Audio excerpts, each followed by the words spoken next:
So thank you very much. Thank you for inviting me here, and it's a pleasure to be here and hear then just nice presentation from the different angle what we can see in the future in our kitchen or in our dining table. We have, I don't know, maybe I can explain a little bit from the beginning. We have a little bit different concept which we present first time in 2015. So, yeah. So we are looking to the big synergy between the human and the technology. So we're not trying to be inside the technology too much, than to not be inside the human side also too much. We try to integrate those two things and show that it's definitely possible from the top level. And after you're going a little bit deeper, I will show you that it's possible also on the deeper level. So from our point of view, the food variety is a very important point, and also the freshness of the meal is a very important point, because if you can try one time the dish which you cook maybe, I don't know, 20 minutes before, you understand that it's a different dish which you cook immediately after you're cooking. That's why I think the personal activities in terms of cooking and the service it's very futuristic view on the because everybody wants to have the top level of product, and in case of food, it's extremely important to have freshly cooked meal on your table the time you need it and you want it. This works not very well. Yeah. So about the robotic evolution. So we see a lot of different robotic devices during the last 20 years, and it starts from the very simple personal computer, and after we see any kind of robotic platforms, toys, some functional device, interactive device. Finally, we are very close now to see some very functional and sophisticated robotic device around us, and I think it should be quite quick. We can see real robot which can do some functional things around us. We are focused more on the area which I mentioned before. It's area of human creativity. Yeah. So that's our concept. Our company concept is to merge the human creativity and the technology. Because the technology without human creativity, it's a good manufacturing and industrial tool, but it's very boring for the everyday human's life. So it means if you need to have the same product on your industrial line, it's definitely best way to integrate any kind of standard robotic technology. But in terms of if you are not really sure what you really want to have today or tomorrow, because people take the decision immediately. Yeah, they didn't think, oh, tomorrow maybe I want to have soup. Yeah, and it's better to have maybe I want to have soup. Yeah, that's how it works. And the soup is very different things. So the human creativity is what we can see now. It's a bird, yeah. So we understand it looks like a bird, and the computer can understand it because it can read this image. It can create the shape, create some kind of special different textures and different colors, how it's changing, and they can after recreate the scheme how to define this bird in terms of understanding what is it. But this is the same thing in the human mind. Yeah, we can understand it a little bit differently. We can imagine something based on this first initial thing, and we can create something really new. And this is a very give us a little bit different emotional response, because we understand the difference between this picture. We feel it. And we say, oh, this is I like, this is looks dangerous, this is looks cute, yeah, this is look interesting, and this is look nice, and so on. But this is the same object. The same things is coming when you're going to the food. That's why I'm not very personally, I'm not very cautious about to see like a very standard food production for everybody, yeah? Because the food is a big piece of our life, and it's people like and love food. From one side, people need food, and also people just wants to create food. And we have a lot of brilliant, very famous chefs now who can do the same thing with the same set of ingredients, but with an exceptional taste. Yeah? And nobody understands how they can do it, because no logic, no math inside. Yeah? This is a pure feeling, and this feeling, after just transferring from their emotional background profile, and they just create something which is match this expectation. That's why the cooking human creativity from our side is the top level of the cooking industry in terms of what the people wants to have in the future. Second area, it's a healthy food, because nobody now don't just understand. Everybody understand now that the people needs to have very healthy, but the same time very tasty food.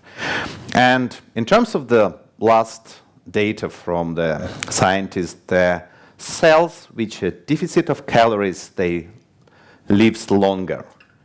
And it means that everybody now start thinking about how they can take the food, which is the same time very nice and low calorie, and they start counting the calories each day use for each day. They start working a lot, they start training, they start burning the calories, because they understand that there ideally should be no difference between the calories which you use and calories you receive during the day.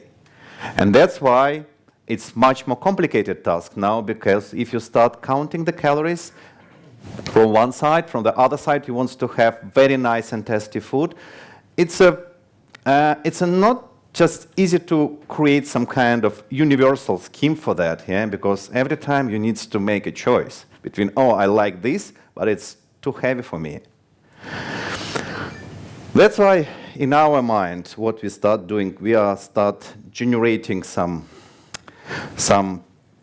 integration between robot and the real people lives. That's why we integrate our first generation of the robot inside the real kitchen, because we understand it's not possible to predict how to cook, but it's definitely possible how to cook after person. Yeah? And that's why we see the kitchen environments as a standard area which the people can cook and the robot can replicate, because what the robot can do very well, they can do copying operation. They can do something exactly on the same time, exactly on the same way, without any mistake. And this is our first dish, and this is Tim Anderson, who is the BBC master chef, and he generated this dish for us. It's the first Molly dish. But what is it? This is an all variety of the same dish. So it means that from the different human brain, chef brain, they see this soup differently, and it's tastes differently, and it smells differently, and it's also there's a different number of calories in each of them. So that's why we can present a little bit our small video about how we present technology in 2015. Because now we are on the development stage, we are going to finish our development stage of first generation of the product at the end of this year. And we are going to present the first real working product, not the prototype, but real product on the beginning of 2018. So this is our second launch in 2015, just if somebody didn't see this technology in action.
how this kitchen will look like. It will look like a normal kitchen, and anybody can use it like a normal kitchen anytime. But inside this, we have like a two mode, which is one is a normal, like an old-fashioned mode to use the kitchen, or creator modes, which people can cook, record the recipe, and just use it like a normal kitchen without any limitation. And the robotic mode is when the robot can replicate the human motion and the functional human motion, which is more important for us, and generate the same dish, if they can use, of course, more or less the same ingredient. So for the normal user, which definitely don't like or just to cook, like myself, it's very easy. Just pick ingredients, the robot can cook and plate up for me. Yeah, but what is important? What we create inside this robot? We create the manipulation library. So it means we have all the cooking process. We divide and structure it by the different cooking operation. The cooking operation means the operation which provide some specific functional outcome. And the big difference between human and robot that the human hand is much more flexible and have much more degrees of freedom, much more flexibility and sensitivity rather than any kind of robotic hand. That's why we transfer all this data which we receive from the human to the robot with some special algorithm, self-learning algorithm, which can give the robot ability to provide the same functional outcome which human chef generate. And this is a key part of our invention, how we transfer this data and how we represent this data for the robot. And the main key success point for us is each cooking operation should have 100% reliability. So because any cooking process, it's a sequence of the cooking operation with the different ingredients and different equipment. And if you miss or fail one of these operations, most probably you have not the same dish, which means you fail your cooking process.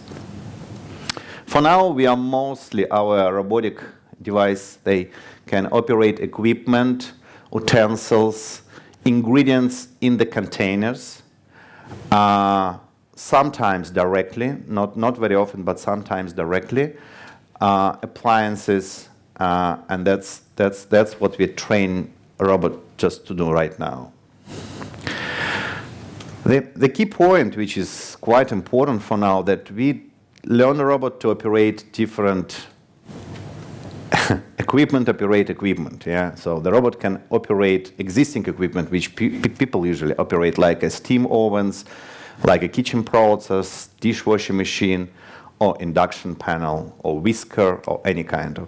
That's interesting point, because this gives us a lot of different variety of the cooking operation, because the most of cooking operation is executed now by the different small machines, and the machine, our machine, is operate this small machine now. So can you please? And this is a also very challenging area, which is mostly bottleneck in any kind of universal robotic parts. It's a vision task. So the vision task is,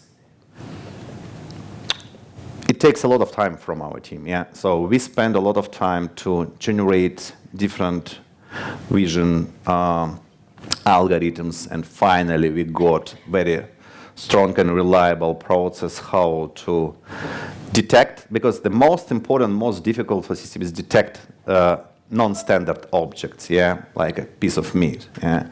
And in terms of piece of meat, for example, or any kind of ingredients, we definitely need to understand the shape, size, position, and orientation object in the space, which is, again, for us is much more easy because we have a very standard space. The kitchen is like it looks like a kitchen, but really we generate like a factory. And in this factory, everything is pretty much standard except of ingredients. That's why to understand the ingredients and to track the ingredients, it's one of the key points for us, and to make the cooking process very successful in the end. We're starting from the domestic application because my personal opinion, then the personal technology, it's very challenging and very important for the future because I definitely want to have it in my home, my wife wants to have, my friends wants to have, because everybody, even the people like to cook, sometimes they don't have to cook, yeah? They don't have extra 20 minutes in the morning, they don't have extra 20 minutes in the afternoon, or 30 or 40, some dishes is 1 hour and more. That's why it's important to understand that if you are like you have busy schedule and you need to do just everything, you need to every time make a choice between what you want to do and what you have to do. That's why we start from the domestic, but we are looking also on the commercial application as well. And again, this is like a very standard scheme how the people can use our technology by choosing the ingredients or choosing the recipe, ordering the ingredients from the supply chain. A robot can cook it on time and plate it on time, and also after that they can wash inside the kitchen. The market is big. Everybody understands that every home in this world have a kitchen. And also the cleaning option is very important because people definitely, when they like to clean every day, they hate washing the kitchen inside. That's it. Thank you very much. I would like to challenge Franz, as he told us. I will follow him. How do you see organic or GMO into the equation for the 2050? Organic is obviously a trend that is it's growing worldwide. So there's a demand from consumers to grow to have their products more organic. So without pesticides, without fertilizer, basically without chemical inputs, and people believe that that is the best way to grow products, but that is not necessarily the case. Some products will be grown organically, and there probably will be a market for it, but the large bulk of food products probably will require some chemical inputs. We have to reduce the amount of chemical inputs as much as possible, and we have to, in a circularity paradigm, we need to feed the soil with organic compounds from the plants itself. So that is a much better way to solve it. In the end, we hope to, in a completely circular concept, obviously there are no inputs, and then you have an organic product, but it still be difficult. What I also believe is currently there's a lot of manual input in organic farming, and that makes it difficult to make it economically viable. I believe that, for instance, autonomous vehicles might make it more easily to do it for the time being, unless we have until we have reached that circularity concept. Franz, I actually have a separate question for each of you. Maybe I'll just ask you both now, and you can decide which one wants to go first. Franz, for you, I was very intrigued by your meat substitute. It looked like it was made from a calcium caseinate, and so I mentioned earlier that we all need personalized foods, and actually I'm someone who, when people tell me I need to eat more spinach and kale, I tell them to bugger off, because when I eat those things, I get kidney stones, because I am one of the 5% of the population that has kidney stones. And when I look at that steak that you had up there, that's made out of calcium caseinate, it's positively frightening. And so I wonder if you've actually had large portions of the population eat this stuff, and whether we know for sure whether we're not going to be introducing a new food into the population that could potentially cause harm. And then my question for you is about the time-saving feature your device in the kitchen. You know, one of the things that we know about families, that when they're cooked together, it's the most quality time that parents have with their children. And if we're taking away something that where kids and parents are bonding because we feel like they should be spending more time doing something else, I guess my question would be, what else do you think that they should be doing instead? And I hope it's not sitting in front of a computer or in front of a TV. You can start now, yeah. I can start. Well, it's a very good question, and it's actually, the reach is far larger than just the calcium caseinate. First of all, I have to clarify, we don't make it out of calcium caseinate anymore. That was just used to optimize the process. The process is a shearing process, and we needed something easily in the lab, and we used that to do it. Now it's made out of soy. So it's 100% plant protein, but the question remains, as people are allergic to soy, some of them, and that is also something that is relevant for other protein sources, like what is going to happen if we start eating protein from insects? Will there be people that get new allergies and will be sensitive to these substances? So this is a whole new science that needs to be developed together with the technology to make these other food products, to make sure that it's safe, or at least that we know who can safely consume these kinds of products. So it's a very good question. I don't have the answer, but we are very much aware that it is necessary. Thank you. From my side, yeah, so I'm just definitely don't know what the people can do in these 20 minutes. It depends on the family. I hope that they have a lot of things to do, but what I can say from my side that this kitchen is, when it's not in the robotic mode, they looks and they act as a normal kitchen. So you can use it anytime with a family, cook together. It's only when you just want to activate the robotic mode, you can press the button or press the fingertip on the special place, and it can activate it. So it's not change the people behavior. I was curious to ask you both, especially you when you were speaking about the food substitute, the replacement for meat.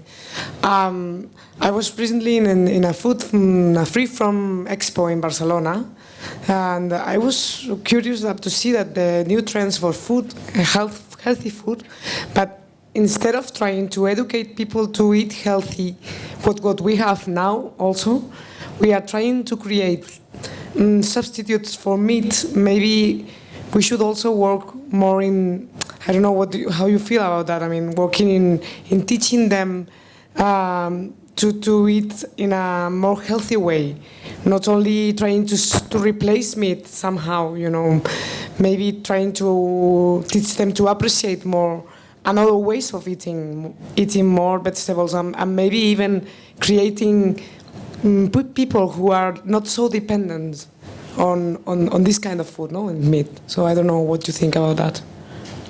Yeah, I can completely agree that it would be best to convince people to eat less meat. So flexitarianism, that would be a very good way of dealing, or at least increasing the sustainability of the whole system. If we eat less meat, then sustainability will go up. Unfortunately, it's very difficult to change how eating behavior of large groups in society, how that develops. A lot of money has been spent on not smoking and explaining how serious smoking can be, and still there are people that are smoking and start smoking. And also, we all know how bad it is to eat too much, and obesity, how that develops. So the cure is simple: eat less, exercise more. But the trend is still progressing, so it's very difficult to change the way people enjoy their food, and they also want to have some freedom in doing that. And that makes that some people want to have meat, and especially in China and in India, I can predict these people have been eating very little meat, and they want to show off basically to their peers that they are wealthy and that they can eat meat. And if they start doing that, then meat consumption will definitely go up, no matter what we do in reducing it. So meat is really a serious sustainability issue for this planet. I can only speak about from the customer side. Yeah, I'm not inside the industry. So from my point of view, I like meat, of course, as I think a lot of people around, but I'm not fan. Yeah, so I think if I have a lot of options around, so the question is, inside, for example, inside the big cities now, you have a lot of options how to generate your meal during the day. For example, you have a very good restaurant from different technique, and as well, for example, I like Japanese food. They probably use mostly fish, and this is how I solve these questions. So I think if you have a lot of options and a big variety of food, you definitely can make much more healthy meals and much more healthy just every day. But in terms of the particular question about the meat, my feeling that even for example, before maybe 10 years ago, I eat meat every day. Now I maybe eat it once or 2 times per week. Not because I don't like it, because I have a lot of options around. Franz, if I may, could you walk us quickly through an urban farm, what, in relation to population, the metrics are for every 10,000 or every 50,000 people, as you envision 2050? It's always easy to connect the dots looking backwards, but looking forwards, as you've intensified your study and research on urban farming, could you give us some guidance about what land area would be required for every 25,000 people, or whatever metric you're comfortable with?